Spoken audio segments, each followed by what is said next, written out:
This is Listening with Franklin Livingston, and our guest is Jason Lamberth. So you talk about these fears that led to split between you and your former wife.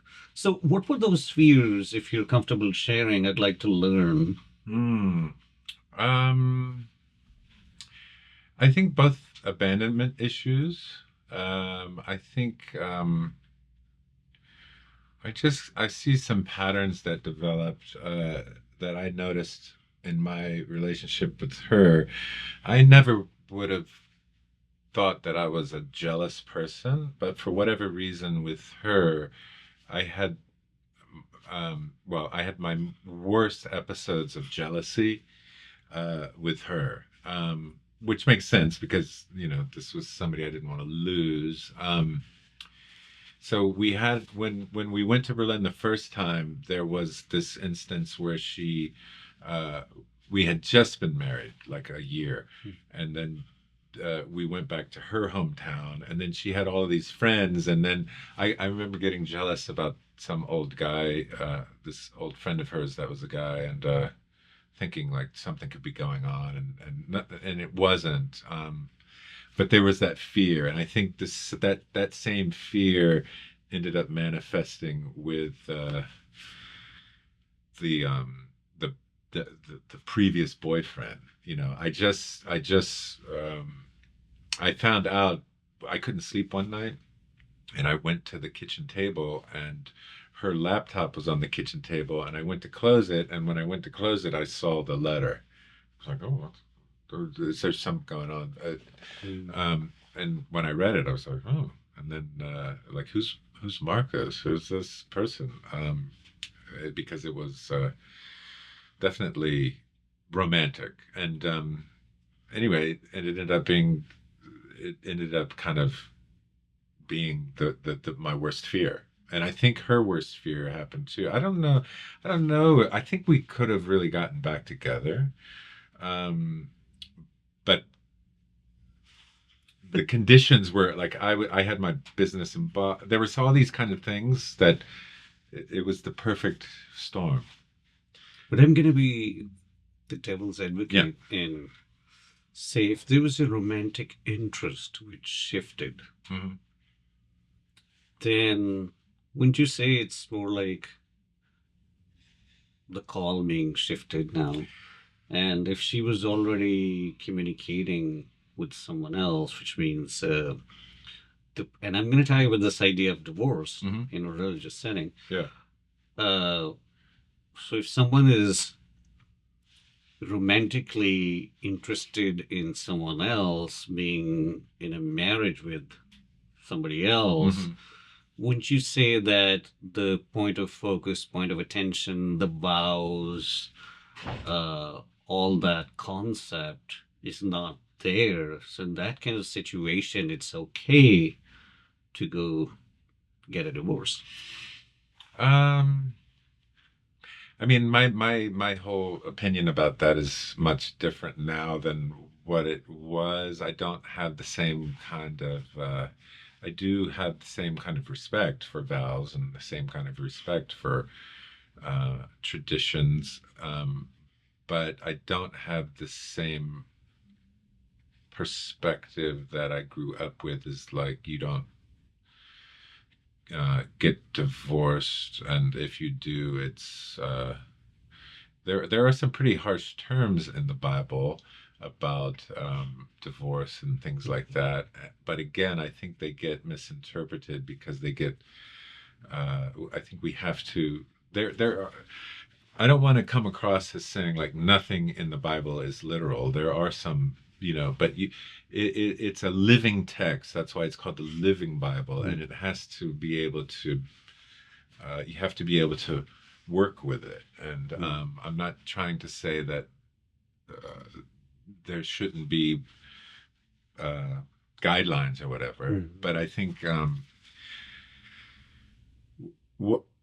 I had a difficult time, much more difficult than my ex-wife, in our separation because I was in Berlin. I didn't have my family there. I didn't speak the language, and next thing you know, I'm divorced. I have two kids, and I'm I remember that Christmas after we got divorced, and sort of like I'm on the outside looking in the window, and they're having a thing in the around the Christmas tree, and I'm on the outside. It very much felt like that. I couldn't talk with my family because I didn't think they would understand because Mm. nobody gets a divorce, and again, um, but Actually, just to add, yeah. I'm very interested in the subject because of my background too. Mhm. I come from that country, which I don't know when shift happened. It was 90s or later.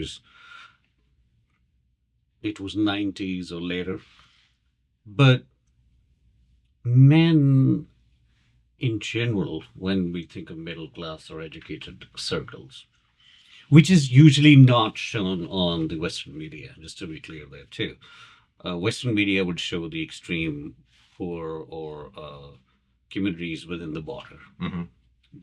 Borders, when I say borders of privileged versus Hmm. underprivileged. But when it comes to privileged people, I think there's a, in general sense, that men are the submissive one and they are the oppressed ones. Hmm. And a lot of men cannot come out of the marriage because of this religious teaching, Hmm. but without having any room for some grace, for flexibility. It's like either or. Hmm. No, you can't divorce your wife, Yeah, right? yeah, yeah. And I don't know the laws there, but I don't know if they have an alimony type fear. Hmm. If you leave your wife, Hmm. like the U.S., then you're gonna leave your house or money. Hmm. In many cases, especially if you're from the middle class, you're gonna go homeless or Mhm. broke. But the idea of, I think the New Testament uses the term adultery or something. Hmm. And now I'm not a language expert, you are. But what does that mean? What does that mean to us? Is it, the way I understand is, in simple form, adultery would be not remaining pure, not remaining focused, or changing your priority, changing your not respecting the vows, Mhm. right? Because there's also a term which this is so funny in GRE when you apply for PhD programs. There's a vocabulary test.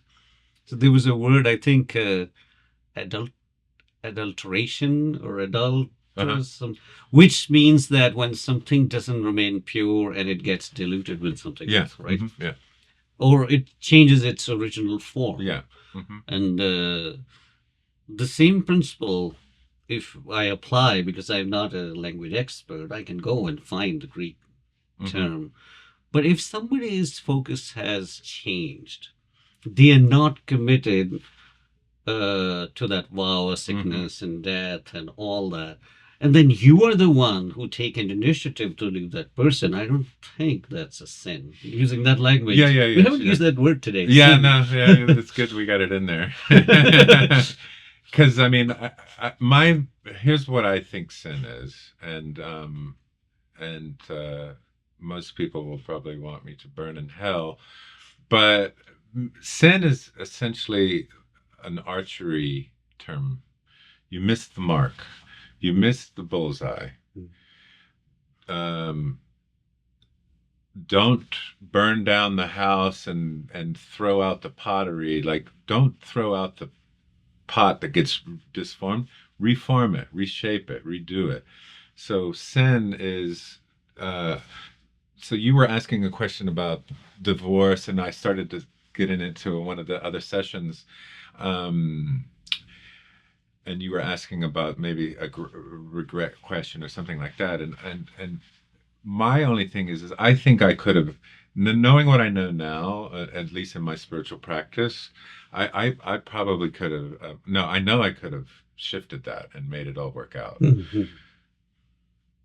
But I think the circumstances, excuse me, the circumstances were so unique that it was impossible to get to for it to not go that way. Like I saw this letter that was romantic, but it could have been, like things can get twisted, like we've been talking about.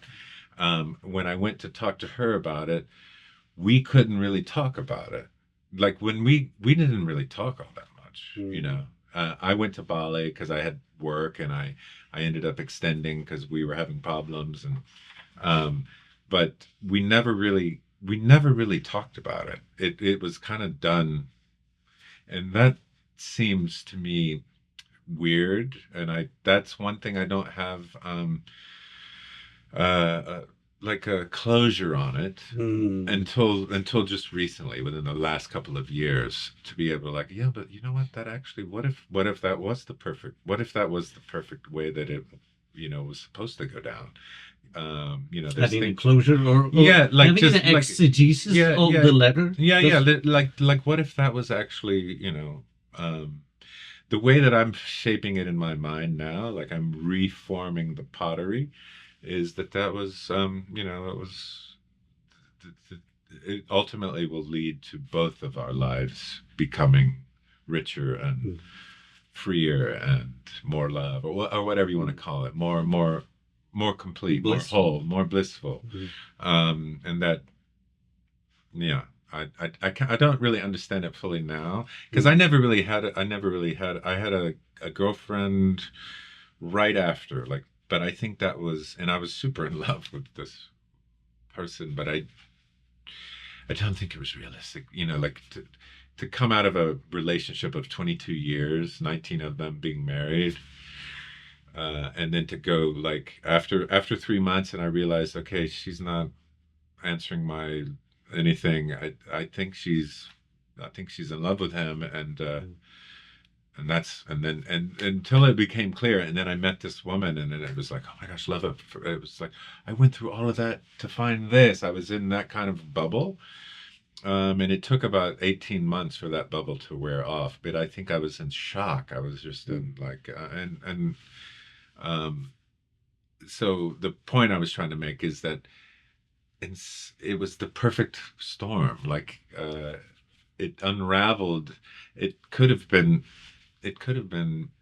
me reading a note, and I didn't it was completely out of context, but she was confronting her biggest fears, and she couldn't talk, because I've had times when things were so personal to me, or I just couldn't talk. I just shut down, and I think, wonder if that was her situation, because she was never a big, like, I can talk about my stuff as we're doing here.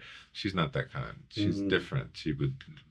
This would be torture for her to talk about personal things like this. And for me, it's, plus I did it for 12 years as being a meditation teacher. I was telling my story all the time, and this is how you, and this is what I did. Maybe it will help you. So it's hard for me to say now, well, was that sin in terms of the traditional meaning of sin, like, or was that actually God's grace, And I think that's a very valid point. That's a food for thought, because a lot of people go with the idea of explained, interpreted, or stated by the church leader or a council what sin is. But the Bible is not the same way. Yeah. Whether you take it literal or not. For example, there's a prophet in the Old Testament who married, or who was called to marry, a prostitute. Right? Will that be acceptable to our church leaders today if somebody does that in their congregation? And I think no. So God's grace and God's plan or love or the call, I don't think that it works within certain sets that we are introduced to. Yeah. And that's why uh, I've said that several times. I don't believe God's grace or God's redemption or salvation, or even the way God talks. It only is done through the Pope or within the walls of a church. It doesn't matter what denomination, because then that's our idea of who God is. Yeah. Or the way we have been taught. But if that our God is, then maybe our God is really small or a very mini version or very squeezed version. Yeah. Because if you believe God in the creation, the God of all men and women, then how can you say, or if God's love is for everybody, for example, then how can you exclude those people who are beyond our reach?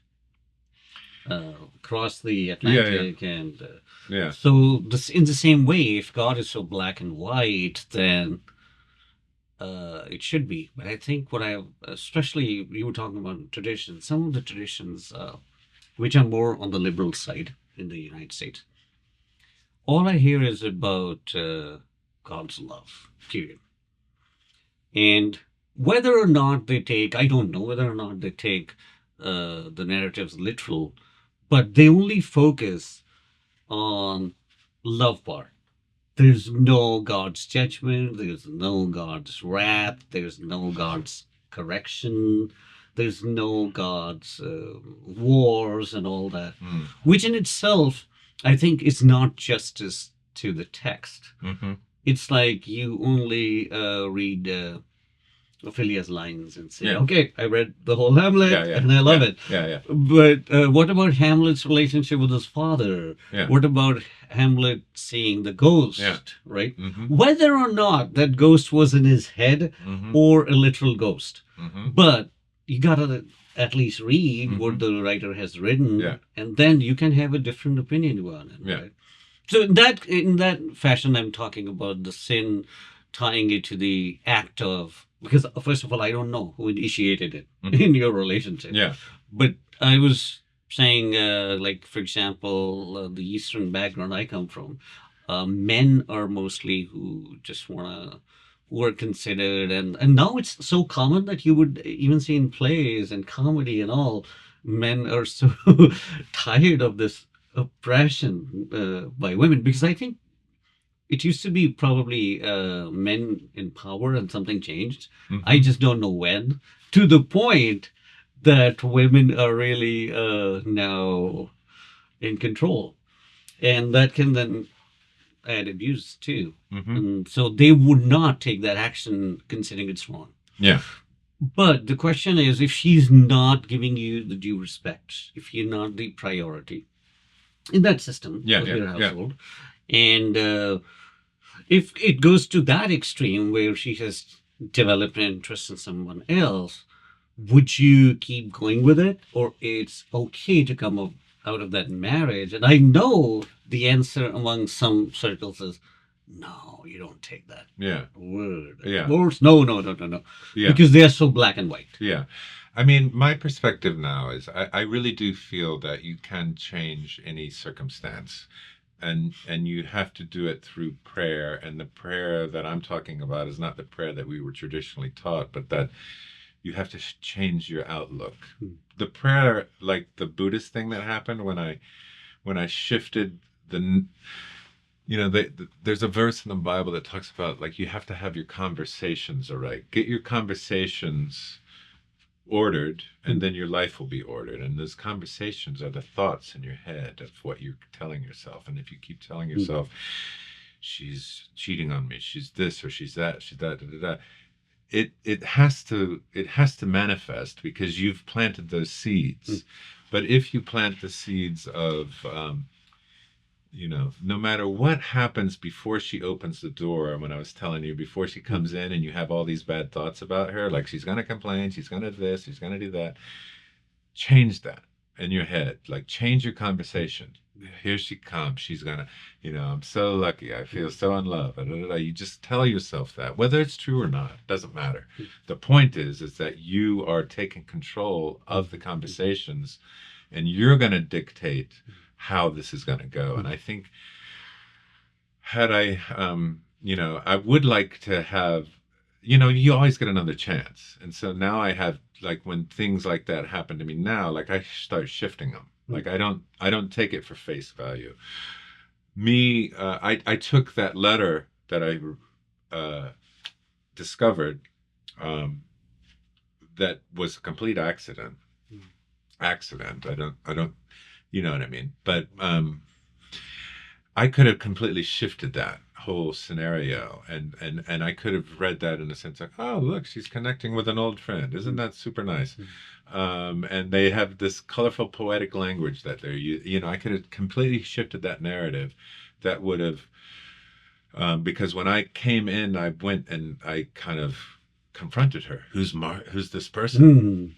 And then she froze up, and then she couldn't talk, and her freezing up is like, she's guilty.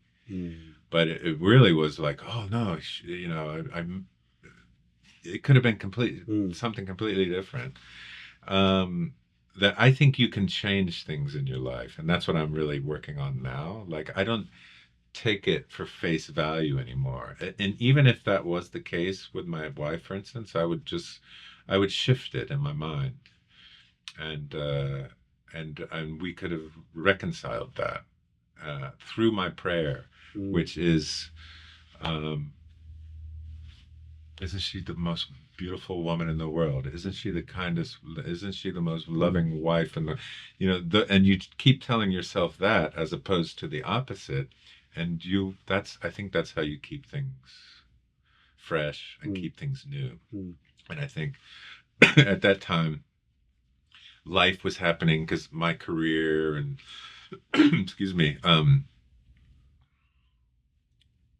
There were so many different factors. Her career, she had a high-powered corporate job, and she just got out of the corporate world, and so we were all in this. And then we had 2 kids, and so there was all these different things, and then it all happened at the perfect moment for everything to crack and to break.